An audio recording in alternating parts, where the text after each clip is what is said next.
here. I think it's a really useful topic, and just to review some things so you guys don't get very bored, we're going to watch a clip from a show. I always like to show, even though I'm not a big fan of Friends, I think it's a really good show to watch to learn English. So it's on Netflix, so and it's easy to download. So it's a really good and easy show to really get the basic English, and most of my students find it a little bit funny. So we're going to watch a little clip where they talk about future plans in the television show Friends.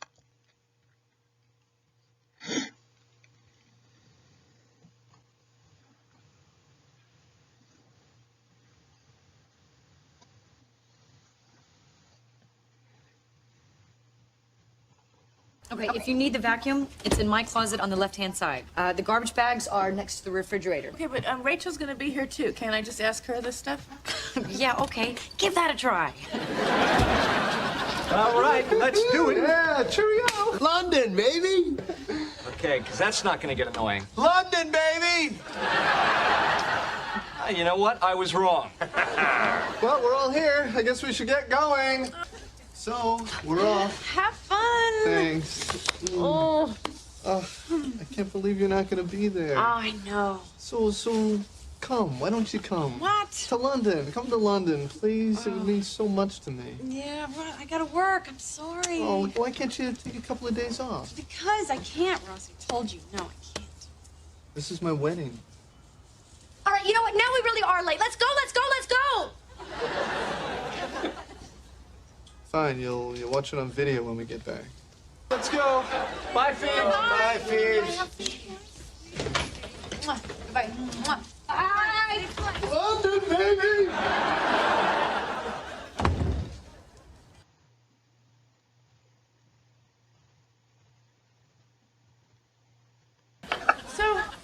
So what do you want for lunch?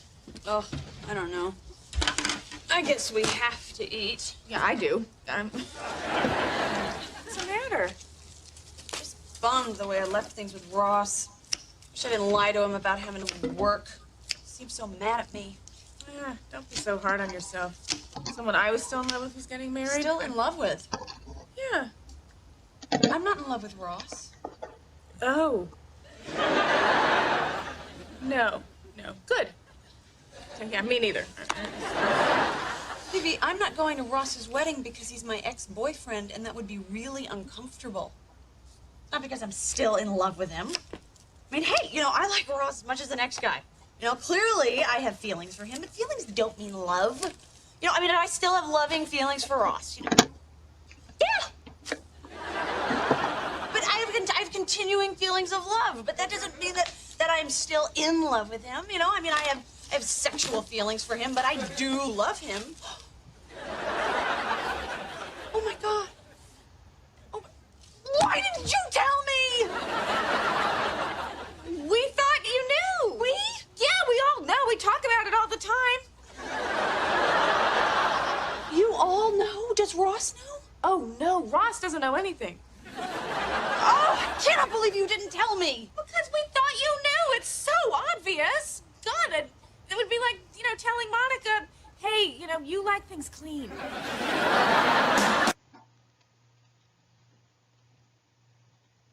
Yeah? Do you remember where the duck food is? Yeah, it's in the guy's apartment under the sink. Why?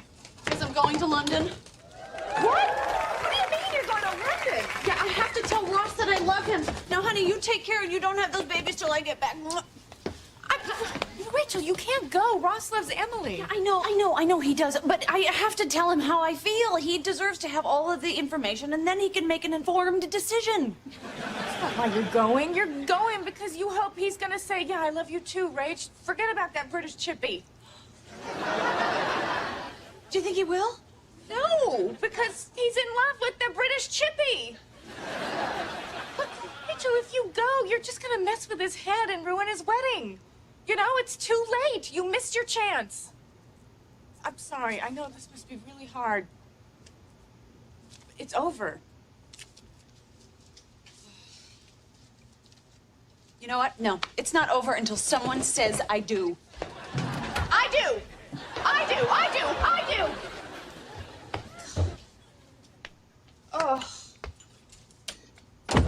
like I can really chase you. I'm carrying a litter.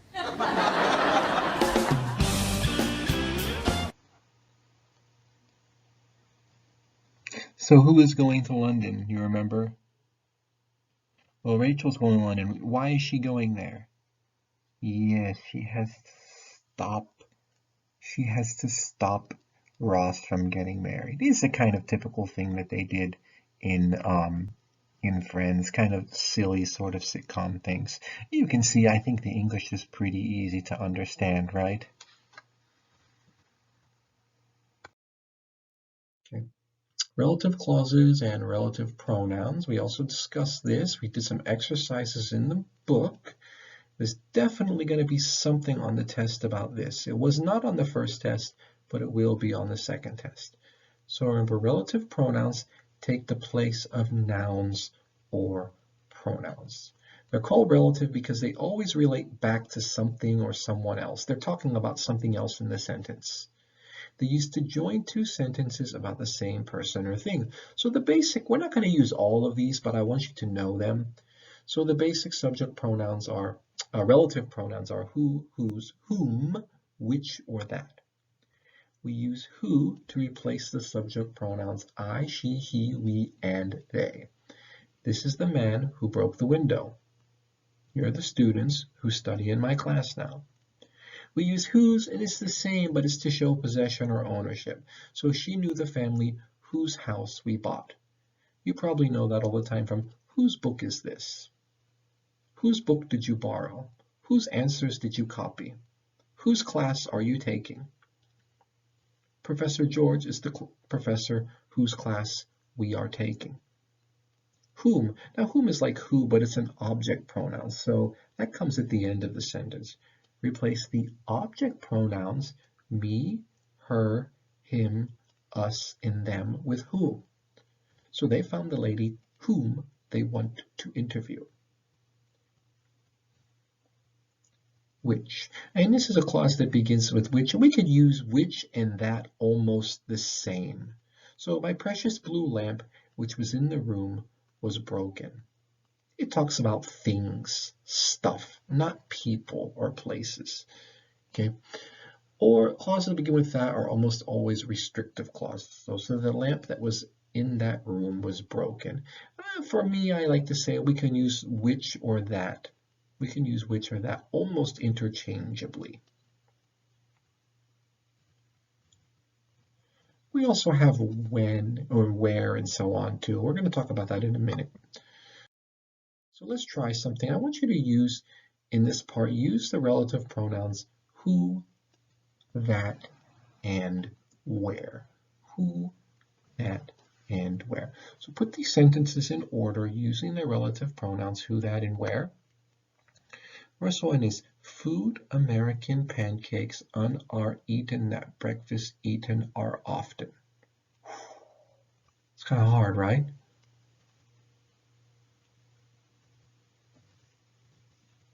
How can we say this? You can pause the video and try to figure it out.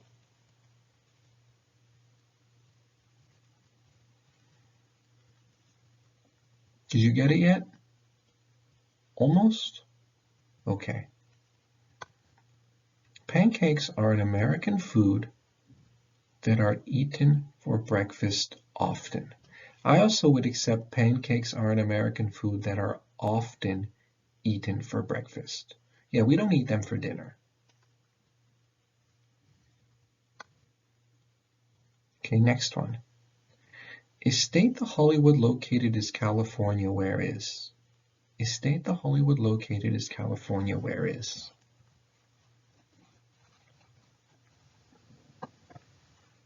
What could that be?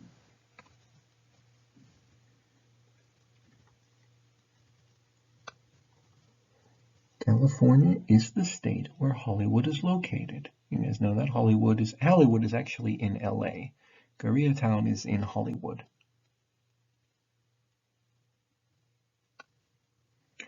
Bruce Lee, Hong Kong star, martial arts, who from is or was is.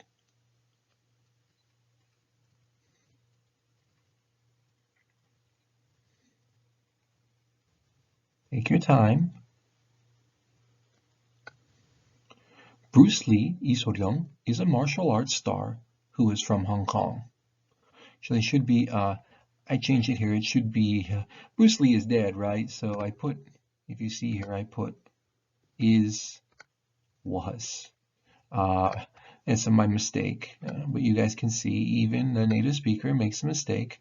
You could use either or, but sometimes if the person is not alive, we're going to say was, because he no longer lives in Hong Kong.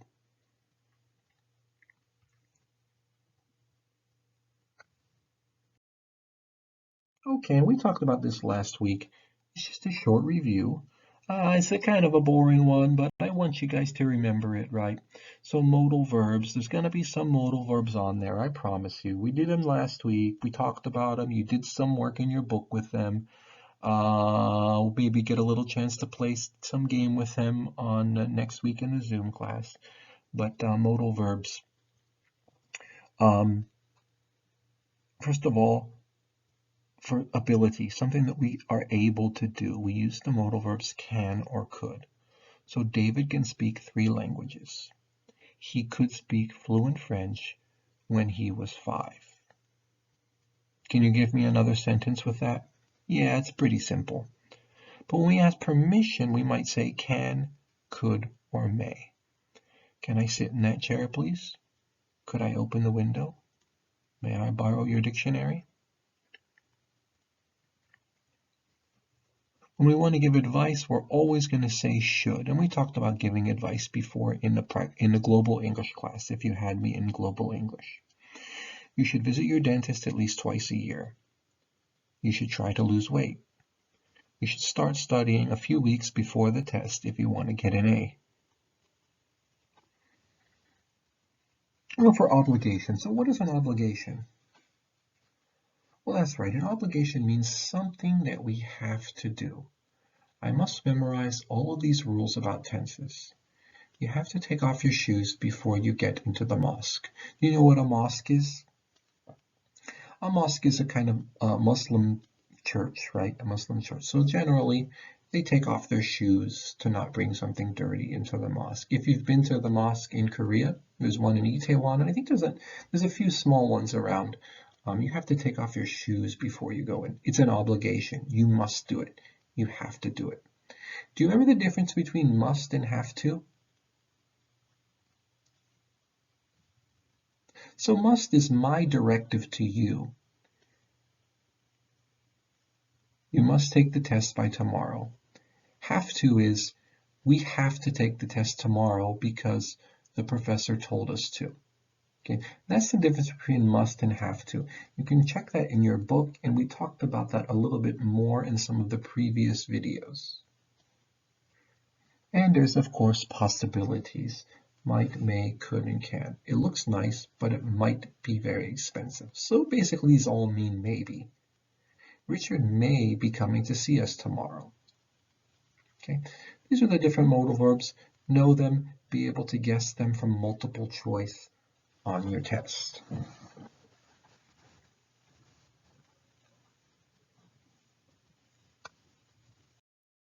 Okay, let's listen for some modals here in, I think, which is maybe some movie that you guys, some of you remember from when you were kids. Can you guess what movies they are?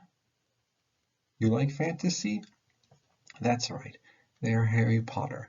I want you to see if you can listen for these modals used. Now it's in British English, of course, because Harry Potter is British, but you should be able to get it still, I hope. Let's try. All students must be equipped with one standard size 2 pewter cauldron, and may bring, if they desire, either an owl, a cat, or a toad. Can we find all this in London? Can we find all this in London? Can we find all this in London? Is it possible we can find all this in All London? students It's a must be modal of equipped possibility, with right? one standard size 2 pewter cauldron, and may bring, if they desire, either an owl, a cat, or a toad. I can't spell it. It's not possible that I spell it. I can't spell it. Can we find all this in London? and his name was... Maybe she wrote it down. No, I can't spell it. Oh my goodness. Explain yourselves, both of you. Well, what it is? It's my fault, Professor McGonagall. Miss Granger. I went looking for the troll. I read about them and thought I could handle it. But I was wrong. If Harry and Ron hadn't come and found me, I'd probably be dead. Be that... She said, I thought I could handle it. I thought it was possible I could handle it, right? But she couldn't handle it. Yes, it was an extremely foolish thing to do. I would have expected more rational behaviour on your part, and I am very disappointed in you, Miss Granger.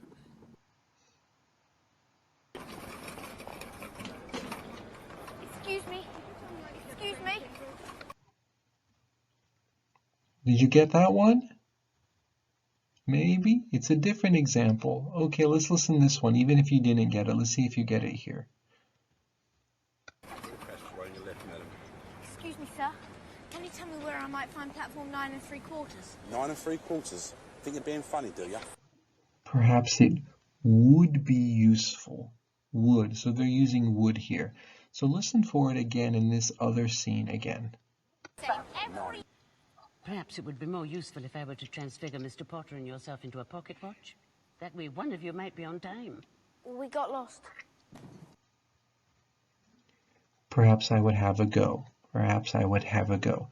So there you go. It's just another example. I want you guys to just pull them out when you hear them in like a television show or a movie or something. I think it makes it a little bit more interesting. Okay, so we're going to talk about direct objects very quickly here. Direct objects versus indirect objects. We also discussed them in the book. So direct objects, they do not refer to the subject. Instead, it receives an action of a verb or shows the result of the action.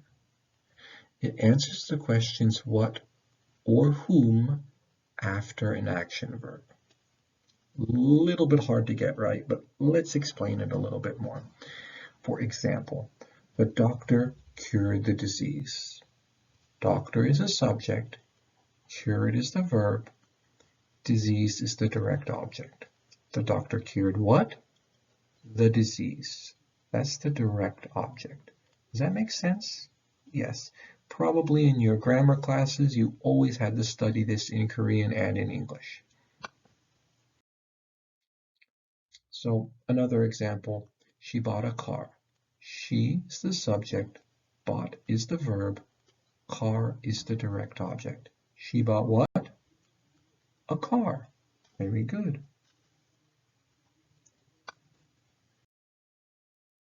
However, indirect objects are a little bit trickier. An indirect object is a noun or a pronoun in the predicate. That's the end of the sentence that precedes the direct object. It tells to whom or for whom the action of the verb is done. A direct object must be in the sentence in order for an indirect object to exist.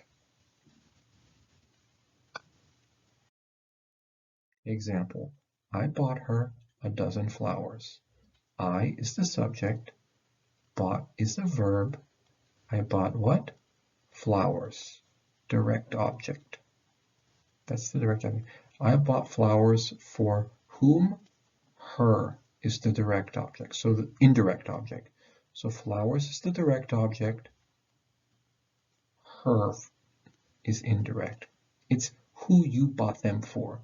What did you buy? Flowers for who? Her. Direct object, indirect.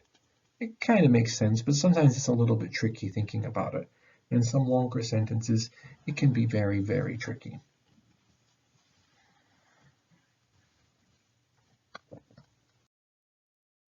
So example, The teacher gave the students extra credit. Teacher, subject, gave is the verb. The teacher gave what? Extra credit, direct object. So the direct object is extra credit, and who did she give it to? She gave it to the students. So that is the indirect object. Not too tough, right? And let's try it a bit here. Let's take a bit here. Let's see it. Last night, Tim told us a ghost story. So what's the direct object there?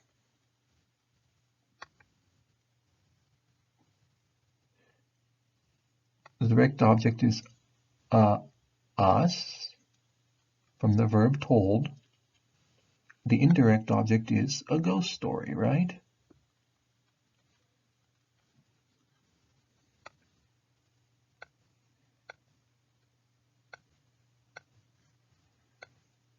It was about a kid in a haunted house.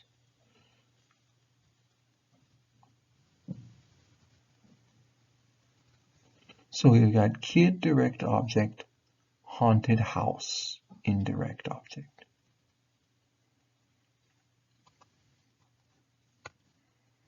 The kid bought himself the house with his allowance money. It's a little bit confusing because you can see the pronoun there, himself, which you don't need to think about.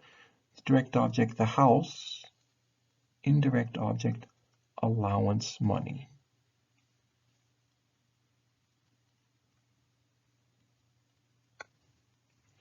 Even though ghosts wandered the hallways, the kid was not afraid. What's that one?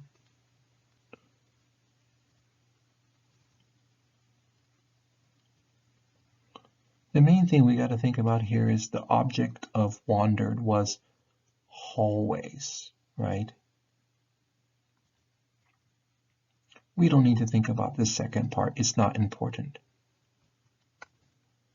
In fact, he introduced the ghost to his friends. So we've got introduced is the verb, direct object, the ghost, verb introduced, direct object, the ghost, to who? His friends, indirect object.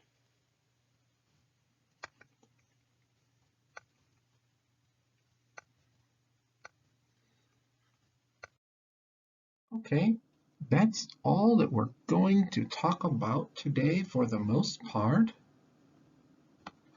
But Thursday students, Multicultural students only, don't forget to join Zoom this week. Thursday students, we had some technical problems, so we could not finish Zoom. I'm so sorry. I fixed my Zoom now. Thursday students, we're going to have Zoom this week and next week. So all students, don't forget your Zoom next week. All students, don't forget your Zoom next week.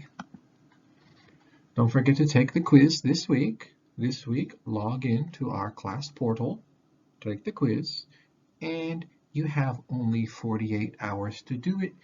If it's late, the computer will take some points. If you have class on Monday at 11 a.m., again, that means the quiz must be finished by Wednesday at 11 a.m. I know I keep saying it, I said it many times, but I just want everybody to remember. You guys are pretty good at remembering, but sometimes students do not. If you have a question about your quiz score, I will answer every question next week in our next Zoom class. So again, I'm very happy students come to Zoom. I'm so sorry, sometimes Zoom has some problems, computers have problems, and that's why online classes sometimes not as good as real class, right? But we have to make do with what we have. I can answer other questions about the class scores or about the test via email. Because if it's a question about the scores or something, it's easier to answer it and more private in the email. Don't you think so? That's my opinion. Okay? Okie dokie.